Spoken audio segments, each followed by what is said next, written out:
سورہ بقرہ کی آیت نمبر 143 سے ابتدا ہے۔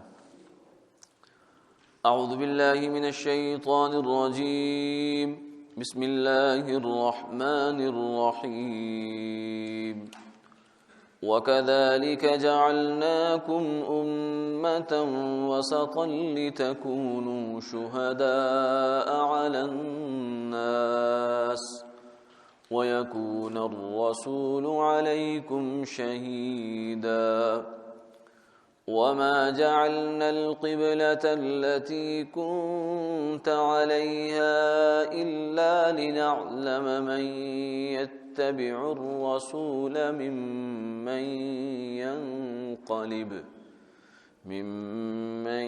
يَنْقَلِبُ عَلَى عَقِبَيْهِ وَإِنْ كَانَتْ لَكَبِيرَةً إِلَّا عَلَى الَّذِينَ هَدَى اللَّهُ وَمَا كَانَ اللَّهُ لِيُضِيعَ إِيمَانَكُمْ إِنَّ اللَّهَ بِالنَّاسِ لَرَءُوفٌ رَحِيمٌ۔ قَدْ نَرَى تَقَلُّبَ وَجْهِكَ فِي السَّمَاءِ فَلَنُوَلِّيَنَّكَ قِبْلَةً تَرْضَاهَا فَوَلِّ وَجْهَكَ شَطْرَ الْمَسْجِدِ الْحَرَامِ وَحَيْثُ مَا كُنْتُمْ فَوَلُّوا وُجُوهَكُمْ شَطْرَهُ وَإِنَّ الَّذِينَ أُوتُوا الْكِتَابَ لَيَعْلَمُونَ أَنَّهُ الْحَقُّ مِنْ رَبِّهِمْ وَمَا اللَّهُ بِغَافِلٍ عَمَّا يَعْمَلُونَ۔ صدق اللہ العظیم۔ اور اسی طرح ہم نے تمہیں ایسی جماعت بنایا ہے جو اعتدال والی ہے، تاکہ تم لوگوں پر گواہ بنو اور رسول تمہارے اوپر گواہ ہوں۔ اور ہم نے اس قبلے کو جس پر کہ آپ پہلے تھے اس لیے بنایا تھا، صرف اسی لیے بنایا تھا کہ ہم جان لیں کہ رسول کی کون پیروی کرتا ہے اور کون اپنے پاؤں پر پھر جاتا ہے۔ اور یہ بات بہت بڑی تھی، گراں تھی، سوائے ان لوگوں کے جنہیں اللہ نے ہدایت دی۔ اور اللہ بے شک تمہارے ایمان کو ضائع کرنے والے نہیں ہیں، اللہ تو لوگوں کے ساتھ شفقت والے اور رحم اور مہربانی والے ہیں۔ ہم آپ کا چہرہ آسمان کی طرف پلٹنا دیکھا کرتے تھے، ہم ان قریب آپ کو اس قبلے کی طرف پھیر دیں گے جو آپ کو اچھا لگتا ہے۔ سو اب آپ اپنا چہرہ پھیر لیجئے مسجد حرام کی طرف، اور تم لوگ جہاں بھی ہو اپنے چہرے مسجد حرام کی طرف پھیر لو۔ بے شک وہ لوگ کہ جنہیں کتاب دی گئی ہے وہ اس بات کو اچھی طرح سمجھتے ہیں کہ یہ اللہ کی جانب سے حق ہے، اور اللہ ان کے اعمال سے بے خبر نہیں ہے۔ تحویل قبلہ یعنی قبلہ بیت المقدس کو جب بنایا گیا ہجرت کے بعد 17 ماہ تک، اس کے بعد جب دوبارہ حکم آیا کہ بیت اللہ کی طرف دوبارہ منہ کیا جائے، تو یہ حکم آنے کے بعد کچھ لوگوں نے سوال کیا، اعتراض کیا کہ ایسا کیوں کیا گیا۔ تو اللہ رب العزت نے ایک تو حاکمانہ جواب دیا کہ ہم جو چاہتے ہیں کرتے ہیں، تمہیں کیا اعتراض کرنے کا یا اشکال کرنے کا کیا حق حاصل ہے؟ اور اس چیز کو یعنی دین کے کسی حکم پر اعتراض کرنے کو یہ فرمایا کہ یہ تو بے وقوفی ہے، سمجھداری نہیں ہے، بلکہ یہ تو بے وقوفی ہے کہ اللہ کے کسی حکم پر انسان اعتراض کرے۔ یہاں سے آج کی آیات میں امت مسلمہ کی خوبی بیان کی گئی ہے کہ یہ امت ایسی ہے کہ جو اللہ کے حکم پر بلا چون و چرا عمل کرتی ہے۔ ایسی بھی نہیں ہے کہ ان کو بالکل احکامات کی خبر ہی نہ ہو کہ احکامات کیا دیے جا رہے ہیں، اور ایسی بھی نہیں ہے کہ بس احکامات کی لم اور وجہ کے پیچھے پڑ جائے اور عمل کو پسے پش ڈال دے، ایسا نہیں ہے، بلکہ یہ نہایت اعتدال والی امت ہے، توسط والی اور اعتدال والی امت ہے۔ گویا کہ اسلام جو ہے یہ اعتدال والا مذہب ہے۔ یہ قرآن پاک اس چیز کو بیان کر رہا ہے کہ اسلام اعتدال والا مذہب ہے۔ اب اس زمانے میں کچھ لوگوں نے یہ کرنا شروع کیا کہ جو مسلمان ہے اور عملی مسلمان ہے اسے کہتے ہیں انتہا پسند۔ جو داڑھی رکھتا ہے، نماز پڑھتا ہے، ٹوپی رکھتا ہے، پردہ کرتا ہے، عفت اور عصمت کا خیال کرتا ہے، نظروں کی حفاظت کرتا ہے اور حلال اور حرام میں امتیاز کرتا ہے، امر بالمعروف اور نہی عن المنکر کرتا ہے، یعنی عین اسلام پر جو چل رہا ہے اسے کہتے ہیں انتہا پسند۔ حالانکہ اسلام تو عین اعتدال ہے، یہ اعتدال ہے۔ وَكَذَلِكَ جَعَلْنَاكُمْ أُمَّةً وَسَطًا، تمہیں ہم نے نہایت معتدل امت بنایا۔ تو یہ دراصل جو بات ہے، انتہا پسند تو کافر ہوتا ہے کہ جو ایک انتہا کو نکل جاتا ہے اللہ کے احکامات کو چھوڑ کر، اللہ کا باغی ہو جاتا ہے، تو انتہا پسندی تو وہ کرتا ہے۔ لیکن اب معاملہ الٹ گیا ہے۔ اس کا مثال یہ دیتے ہیں کہ ایک بادشاہ نے کسی جگہ یہ قانون رکھا تھا کہ فلاں جرم کوئی کرے گا تو اس کی ناک کاٹ کر جنگل میں بھیج دیا جائے گا۔ تو ایک مجرم ہوا، اس کی ناک کٹی، وہ گیا، دوسرا، تیسرا، حتیٰ کہ وہاں جا کر انہوں نے اپنی ایک کمیونٹی بنا لی اور وہاں رہنے لگے۔ ایک دن اتفاق سے کوئی بیچارہ ناک والا ان کے پاس چلا گیا، تو انہوں نے کہا کہ بجائے اس کے کہ یہ آ کر ہمیں طعنہ دے کہ تم ناک کٹے ہو، تو ہم ہی پہلے اس کی خبر لیتے ہیں۔ انہوں نے دور ہی سے اس کو کہنا شروع کر دیا، ناکو آ گیا، ناکو آ گیا، کہ یہ ناک والا آ گیا، یعنی جو اس کی خوبی تھی اسی کو پروپیگنڈے کے ذریعے سے خامی بنا دیا، کہ پریشان کر دیا اس کو۔ تو اس زمانے میں بھی فرمایا بدأ الاسلام غریبا وسيعود غریبا فطوبى للغرباء۔ آپ نے فرمایا کہ یہ دین شروع میں اوپرا تھا، ایک حضور کی ذات تھی، پھر کچھ صحابہ آئے، پھر کرتے کراتے مشرکین مکہ نے کہا یہ کیا تم نیا سلسلہ لے کر آ گئے ہو۔ فرمایا کہ ایک زمانہ ایسا آئے گا کہ یہ دین دوبارہ اوپرا ہو جائے گا، تو اس موقع پر یعنی لوگ دین پر چلنا مشکل ہو جائے گا، اور آدمی یہ سمجھے گا کہ واقعتاً میں تو کوئی جو ہے وہ کوئی اس زمانے کا بندہ نہیں ہوں۔ اس کو ایسے باور کرایا جائے گا کہ یہ کیا کر رہے ہو آپ، ایسا نہیں چلتا، ایسا نہیں چلتا، معاشرے میں رہنا ہے، یہ بھی کرنا ہے، یہ بھی کرنا ہے، یہ بھی کرنا ہے، یہ تم کون سی باتیں کر رہے ہو۔ تو فرمایا فطوبى للغرباء، اس زمانے میں جو اس طرح کے لوگ ہوں گے جو دین پر چلیں گے، یہ بیچارے اجنبی ہو کر رہ جائیں گے، کٹ جائیں گے۔ فطوبى للغرباء، ان کے لیے خوشخبری ہے۔ اللہ کے محبوب صلی اللہ علیہ وسلم نے فرمایا فطوبى للغرباء، ان اجنبی اور اوپرے لوگوں کے لیے خوشخبری ہے۔ تو اس لیے ضمناً بات آ گئی کہ اس امت کو اللہ نے معتدل امت بنایا ہے۔ تو عین اسلام عین اعتدال ہے، جتنا اسلام کی تعلیمات پر انسان عمل کرتا چلا جائے گا اتنا وہ معتدل ہوتا جائے گا۔ اعتدال پسندی اسلام ہے، اس سے ہٹ کر جو کچھ ہے وہ اعتدال پسندی نہیں، وہ انتہا پسندی ہے۔ تو اعتدال پسندی کے نام پر پتہ نہیں کیا کچھ جو ہے ہماری قوم کو بھی دیا گیا ہے اور پوری دنیا میں ڈھنڈورا پیٹا جا رہا ہے۔ تو اس امت کو اللہ نے کہا کہ تم وسط معتدل امت ہو، لتکونوا شہداء علی الناس، اور اس امت کو ایک اعزاز اور بھی دیا گیا اس کے اعتدال کی وجہ سے، وہ یہ ہے کہ قیامت والے دن فرمایا جب انبیاء علیہ الصلوۃ والسلام اپنی قوموں کے سامنے آئیں گے تو کسی نبی کے ساتھ ایک امتی، کسی کے ساتھ دو، کسی کے ساتھ تین، تو وہ اپنی قوموں کے خلاف کہیں گے کہ یا اللہ ہم نے ان کو دین کی بات پہنچائی تھی لیکن انہوں نے مانا نہیں ہے۔ تو قومیں صاف منکر ہو جائیں گی، انکار کر دیں گے کہ نہیں ہم نے تو نہیں، جھٹلا دیں گی، آگے سے کہیں گے ہمیں تو کوئی بات نہیں انہوں نے پہنچائی۔ تو انبیاء علیہ الصلوۃ والسلام بے بس ہوں گے کہ اب کیا کریں۔ تو اس موقع پر اللہ تعالیٰ امت محمدیہ صلی اللہ علیہ وسلم کو لائیں گے۔ یہ گویا کہ ایک تھرڈ پارٹی ہوگی جو آ کر اس بات کی گواہی دے گی کہ یہ جھوٹ بول رہے ہیں، انبیاء علیہ الصلوۃ والسلام ان کے نبیوں نے ان کو دعوت دی ہے۔ اور وہ یہ کہیں گے کہ تمہیں کیسے پتہ؟ تو یہ کہیں گے ہمیں اس طرح پتہ چلا ہے کہ ہمارے نبی پر اللہ نے جو اپنا کلام نازل کیا تھا اس کے اندر یہ سارا کچھ ذکر تھا کہ نوح علیہ السلام کی قوم نے ان کو جھٹلایا ہے۔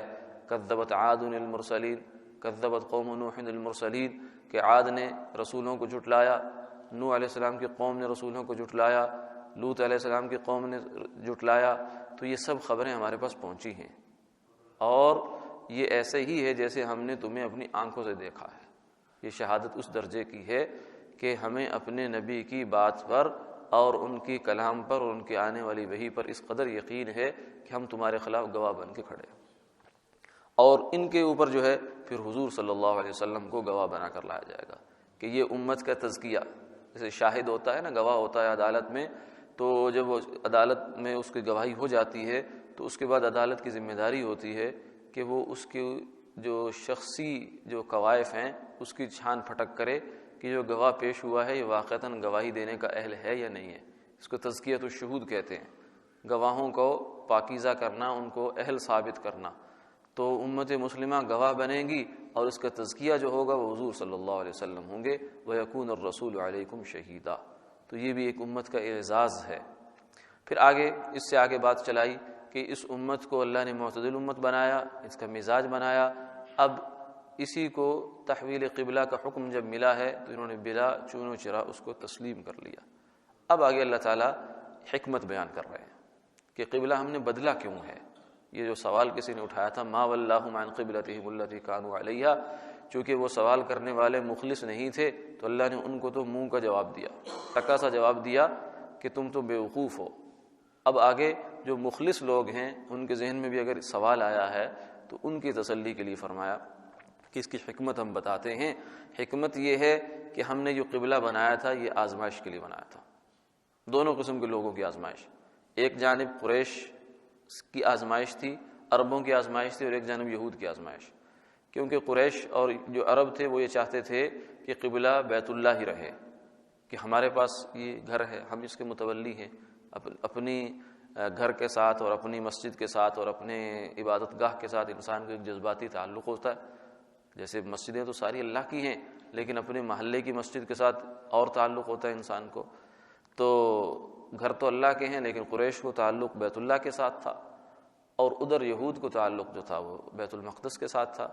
تو جب اللہ نے ہجرت کے موقع پر ادھر پھیرا تو جب بیت المقدس قبلہ بنا تو آزمائش ہوئی عرب کی اور قریش کی کہ یہ کیا کرتے ہیں، اور جب وہاں سے 17 ماہ بعد اللہ نے واپس پلٹایا ہے تو پھر آزمائش ہوئی یہود کی اور ان کے حلیفوں کی کہ یہ کیا کرتے ہیں۔ تو دوہری آزمائش اللہ تعالیٰ نے اس معاملے میں کی۔ فرمایا یہ ہم نے اسی لیے کیا تھا تاکہ یہ معاملہ نکھر کر سامنے آ جائے کہ اپنی خواہش پر کون چلتا ہے، اپنی ترجیحات پر کون چلتا ہے، اور ہمارے حکم کو سامنے رکھ کر کون چلتا ہے۔ کیونکہ یہ کہنا کہ قبلہ یہی رہنا چاہیے باوجود کہ اللہ کا حکم آ گیا ہے تو اس کا مطلب ہے اللہ کے حکم کی عظمت نہیں ہے، اپنی خواہش کی عظمت ہے۔ تو یہ چیز جو ہے اس کو واضح کرنے کے لیے اور بالکل کھولنے کے لیے ہم نے یہ حکم دیا ہے کہ کون رسول کی اتباع کرتا ہے اور کون پیچھے پلٹ جاتا ہے۔ تو حالانکہ کیونکہ اصل اطاعت جو ہے، جیسے ابراہیم علیہ الصلوۃ والسلام کو ہم نے پڑھا ہے کہ اصل اطاعت ہے اللہ کے حکم کے سامنے سر تسلیم خم کر دینا۔ اسلم قال اسلمت لرب العالمین، کہ اللہ کا حکم جیسا بھی ہے، میری تمنا، میری خواہش، میرے مزاج، میری مالوفات کے خلاف ہے تو بھی، اگر موافق ہے تو بھی مجھے تسلیم کرنا ہے۔ اصل انقیاد یہ ہے اور یہ اصل مطلوب ہے۔ فرمایا کہ اس چیز کا امتحان کرنے کے لیے ہم نے یہ کیا تھا، اسی لیے جو لوگ کچے تھے ان پر یہ قبلہ کا حکم بڑا گراں گزرا، عربوں کو پر شروع میں گزرا کچھ لوگوں پر، اور یہود پر پھر بعد میں گزرا۔ تو لیکن اللہ نے جن کو ہدایت دینی تھی اور جن کو سلیم الفطرت بنایا تھا، معتدل بنایا تھا، انہیں کوئی مسئلہ نہیں ہوا۔ انہوں نے کہا کہ اللہ کا حکم ادھر منہ کر کے نماز پڑھنے کا ادھر پڑھیں گے، اگر ادھر منہ کر کے پڑھنے کا آ گیا تو ادھر پڑھیں گے۔ ہماری تو اپنی کوئی خواہش نہیں ہے، اپنی کوئی ترجیح نہیں ہے ہماری کہ ہم ایسے نہیں کریں گے، ایسے کریں گے۔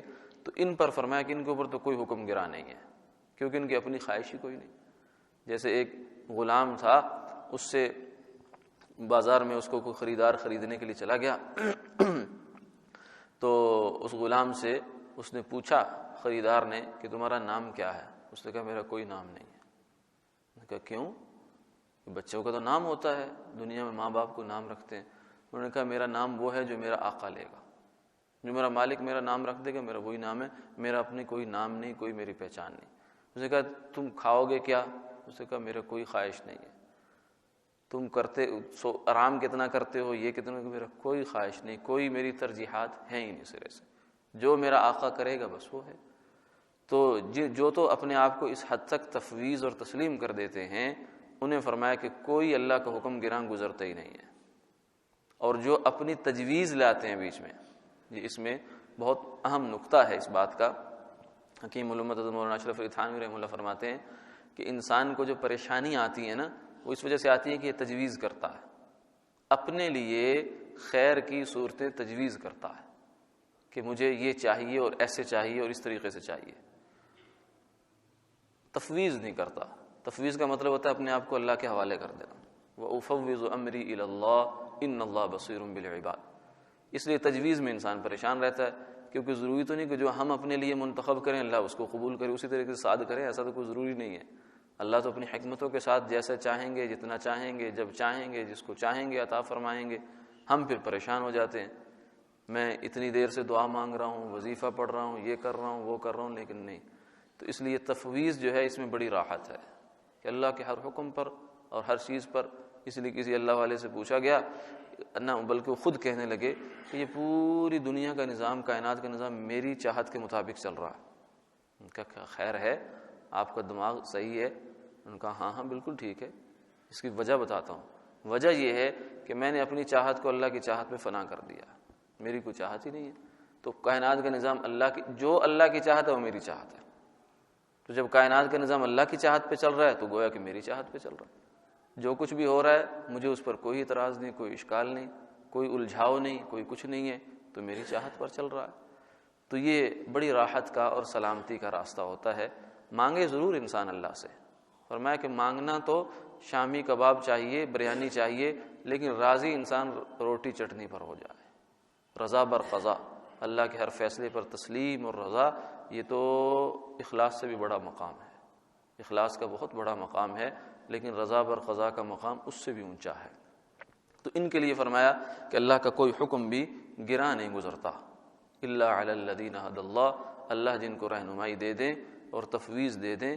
وما کان اللہ لیضیع ایمانکم، آگے کچھ لوگوں نے یہ کہا کہ ہماری جو 17 مہینے کی نمازیں ان کا کیا ہوگا؟ یہ اگر قبلہ اصل میں بیت اللہ ہی تھا تو یہ بیچ میں ایک عبوری دور آیا تھا، تو اس کا مطلب ہے اس طرف جو نمازیں پڑھی گئی ان کے اندر وہ ایمان اور وہ فضیلت نہیں ہے۔ فرمایا نہیں ایسا نہیں ہے، اصل فضیلت ہمارے حکم میں ہے۔ اگر ہمارا حکم ادھر ہے تو وہی اسی میں فضیلت ہے، اگر ہمارا حکم ادھر ہوگا تو ادھر فضیلت ہے۔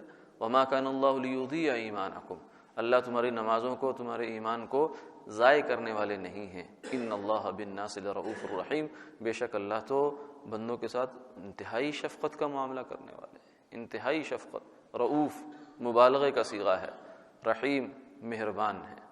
پھر اس کے بعد آگے فرمایا کہ اصل میں قبلہ کیا تھا، یہ اگلی آیت میں یہ فرمایا کہ یہ میرے محبوب کی خواہش تھی۔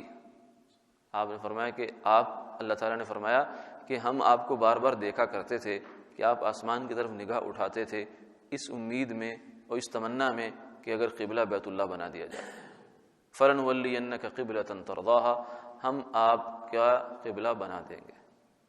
اب سوچنے کی بات یہ ہے کہ 17 مہینے تک قبلہ رہا، اب حضور کی خواہش شروع سے یہی تھی کہ بیت اللہ قبلہ ہونا چاہیے، لیکن 17 مہینے آپ کی یہ خواہش جو ہے وہ التوا میں رہی۔ اللہ تعالیٰ فرما رہے ہیں، تو اس سے ہمیں بھی جو ہے وہ گھبرانا نہیں چاہیے۔ بعض دفعہ ہر دعا کا، ہر خواہش کا، تمنا کا ایک وقت ہوا کرتا ہے، ضروری نہیں کہ آج ہی ہمیں وہ مل جائے۔ تو حضور صلی اللہ علیہ وسلم کی یہ خواہش اور یہ تمنا، اور جس کا آپ کو انتظار بھی ہے، شدید اشتیاق بھی تھا، اس کے باوجود 17 ماہ 1.5 سال تک اللہ تعالیٰ نے اس کو مؤخر کیے رکھا، اس لیے کہ اللہ فرماتا ہے کہ ہم بہتر جانتے ہیں۔ تو جب اتنے بڑوں کی جو تمنائیں اور خواہشیں جو ہیں اللہ تعالیٰ اس کو اپنی حکمتوں کے تحت مؤخر کر دیا کرتے ہیں، تو ہم کیا ہیں اور ہمیں کیا حق پہنچتا ہے کہ ہم جلدی مچائیں۔ اسی لیے فرمایا نا، دعا کے آداب میں سے ایک ادب یہ بھی ہے کہ اس کی قبولیت میں جلدی نہ مچائی جائے کہ میں نے دعا کی قبول ہی نہیں ہوئی، کتنی دیر سے مانگے جا رہا ہوں، کتنی دیر سے مانگے جا رہا ہوں۔ اس کا مطلب یہ ہے کہ ابھی تک دعا مانگنے ہی نہیں آیا، اور جس کو دعا مانگنے ہی نہیں آیا اس کی دعا قبول کہاں سے ہوگی؟ پہلے دعا مانگنا سیکھے انسان۔ تو فرمایا کہ ہمیں یہ قبلہ جو بدلا ہے تو یہ تو اس لیے بدلا تھا کہ ہمیں اپنے محبوب صلی اللہ علیہ وسلم کی خواہش کا احترام تھا۔ فَلَنُوَلِّيَنَّكَ قِبْلَةً تَرْضَاهَا، ہم آپ کو اس قبلے کی جانب لوٹا دیں گے جو آپ کو اچھا لگتا ہے، آپ کی خواہش کا ہمیں احترام ہے۔ فَوَلِّ وَجْهَكَ شَطْرَ الْمَسْجِدِ الْحَرَامِ، فرمایا کہ اب اپنا رخ مسجد حرام کی طرف پھیر لو۔ اور پھر امت کو یہ حکم دیا کہ تم جہاں کہیں ہو، دنیا کے کسی کونے پر ہو، کسی ملک میں ہو، کسی جگہ ہو، فضا میں، ہوا میں، خلا میں، کہیں بھی ہو، تمہیں نماز پڑھنی ہے تو اسی رخ پر پڑھنی ہوگی۔ ہاں، قبلہ اگر معلوم نہ ہو تو پھر آدمی تحری کرے، سوچ بچار کرے، کسی سے پوچھے بعض اوقات ایسی صورت ہو جاتی ہے مسافر کے لیے کہ قبلے کا اس کو اندازہ نہیں ہو پاتا تو کسی سے پوچھ لے، اور جس کو معلوم ہے وہ بتا دے، نہیں معلوم تو بتا دے کہ مجھے بھی معلوم نہیں ہے۔ ہمارے حضرت فرماتے ہیں میں ایک دفعہ ہوائی جہاز میں جا رہا تھا تو میں نے ایک صاحب سے پوچھا کہ قبلہ کس طرف ہے، تو وہ آگے سے کہتے ہیں کہ ہوائی جہاز میں قبلہ چاروں طرف ہوتا ہے۔ فرماتے ہیں کہ انہوں نے قبلہ تو نہیں بتایا، مسئلہ بتا دیا، حالانکہ یہ مسئلہ غلط ہے۔ ہوائی جہاز میں چاروں طرف قبلہ نہیں ہوتا، چاروں طرف قبلہ دنیا میں ایک ہی پوائنٹ ہے، یہ دو کہہ لیں۔ اگر آپ بیت اللہ کے بالکل وسط میں کھڑے ہو جائیں تو آپ چاروں طرف نماز پڑھ سکتے ہیں، یا پھر اسی کے بالکل مقابل آپ دنیا کی دوسری جانب چلے جائیں اور وہاں ایک پوائنٹ آئے گا، سمندر میں ہے وہ جگہ، وہاں بھی آپ چاروں طرف منہ کر کے نماز پڑھ سکتے ہیں۔ اس کے علاوہ کوئی ایسی جگہ نہیں کہ جہاں چاروں طرف قبلہ ہوتا ہو، لیکن ان صاحب نے فتویٰ دے دیا کہ ہوائی جہاز میں چاروں طرف قبلہ ہوتا ہے۔ تو پھر فرمایا کہ میں نے پھر چونکہ بتانے والا کوئی نہیں تھا، پھر اپنی سوچ بچار سے متعین کر لیا کہ قبلہ کس طرف ہے۔ اور عام طور سے اگر ہم یہاں سے سعودیہ جا رہے ہوں تو جاتے ہوئے قبلہ جو ہے وہ ہوائی جہاز کے منہ کی طرف ہوتا ہے، جس طرف چل رہا ہے، اور آتے ہوئے پشت کی طرف ہوتا ہے۔ یہ ایک موٹا سا اندازہ ہے۔ تو تقریباً 45 درجے کا ڈگری کا انحراف جو ہوتا ہے قبلے سے، وہ اس کے اندر ہو تو وہ معاف ہے، یعنی قبلہ ایک رخ پر ہے اور ہم نے اس سے جان بوجھ کر نہیں کیا، جان بوجھ کر تو نہیں کرنا چاہیے، لیکن اگر 45 درجے کے اندر نماز پڑھ لی ہے تو نماز ہو جاتی ہے۔ تو اس لیے عموماً جو مساجد ہوتی ہیں وہ ایسے ہی ہوتی ہیں۔ بعض حضرات جو ہے ان بیچاروں کو تھوڑا وہم سا زیادہ ہو جاتا ہے، وہ کہتے ہیں کہ ہر مسجد کا بلکہ ہر نمازی کا قبلہ جو ہے نا وہ بالکل ایکوریسی ہونی چاہیے اس کے اندر۔ یہ غلو ہے، بعض لوگوں کو ہوا۔ ایک یہ مشرقی صاحب ہوا کرتے تھے، خاکسار تحریک کے بڑے سربراہ تھے، انہوں نے تو ساری مسجدوں، انہوں نے کہا بادشاہی مسجد کا قبلہ بھی غلط ہے، فلاں کا بھی قبلہ، فلاں کے، سارے مولوی جو ہے اب تک امت کی نمازیں ضائع کرتے رہے، تو قبلے کے اوپر انہوں نے جھگڑے شروع کر دیے۔ حالانکہ بہت جو شریعت نے ادھر آیت کے اندر لفظ آتا ہے فولی وجہ کا شطر المسجد الحرام، مسجد حرام کی طرف منہ کر لو، اس شطر کے لفظ کے اندر ہی یہ خود موجود ہے کہ جو بندہ دور ہے قبلے سے، جو تو بیت اللہ کے اندر ہے وہ تو سامنے کر کے پڑے گا، وہ تو ادھر ادھر نہیں کرتا، اس کو ایکوریسی چاہیے وہاں، لیکن جو بندہ غائب ہے وہ پھر اس جہت میں کر لے گا، جہت میں کر لے گا تو بھی اللہ تعالیٰ اس کی جو ہے نماز قبول فرما لیں گے۔ ان بیچاروں کو یہ غلط فہمی لگ گئی، انہوں نے کہا کہ یہ جہت والا مسئلہ پرانے زمانے میں ہوتا جب لوگ جاہل ہوا کرتے تھے، اب تو ریاضی کے آلات نے بڑی ترقی کر لی ہے، اب شریعت کا یہ حکم جو ہے اس کو بھی ٹائٹ کرنا چاہیے۔ تو یہ شریعت کے مزاج سے بنیادی طور سے ناواقفیت کی علامت تھی ان کی، تو انہوں نے یہ حکم لگا دیا۔ حالانکہ اگر ایکوریسی دیکھی جائے تو بادشاہی مسجد کی صف آپ سیدھی نہیں بنا سکتے، آپ کو گلائی میں دینی پڑے گی اس کو۔ اگر ہر بندے کو آپ دیکھیں گے تو کسی مسجد کی، مسجد نبوی کی کسی کی صف آپ سیدھی نہیں بنا سکتے۔ قبلہ تو زیادہ تر 35 میٹر کا وہ ہے اس کا، تو اس سے زیادہ بڑی اگر کوئی مسجد آئے گی تو اس میں تو پھر وہ بالکل سیدھی صف نہیں ہو سکتی، خط مستقیم پر نہیں ہو سکتی اس کے صف، پھر آپ کو کرو دینا پڑے گا، اس کے اندر جھکاؤ دینا پڑے گا۔ تو ایسا تو کبھی بھی ہو ہی نہیں سکتا، نہ ہوا ہے کبھی۔ تو اس طرح کے مسئلے بھی لوگ بعض اوقات پھیلا دیا کرتے ہیں۔ تو یہاں اس لیے اس آیت شریفہ کے اندر یہ مسئلے کا حل موجود ہے کہ باہر جو بندہ ہے وہ شطر المسجد الحرام کا مکلف ہے، مسجد حرام کی جہت کی طرف رخ کر لے۔ اسی سے ہمیں یہ بھی اندازہ ہوتا ہے کہ ہمارے جو فقہاء، علماء اور مجتہدین ہیں ان کی قرآن پاک پر کتنی گہری نظر ہوتی ہے۔ ہمیں لگتا ہے کہ شاید وہ بیچاروں نے ادھر ادھر سے کوئی اجتہاد کیا، ایسا نہیں ہے، وہ قرآن پاک اور حدیث ہی ان کے سامنے ہوا کرتی ہے، ہمیں فرق لگ جاتا ہے بعض اوقات۔ اللہ تعالیٰ سمجھ عطا فرمائے، آمین آمین۔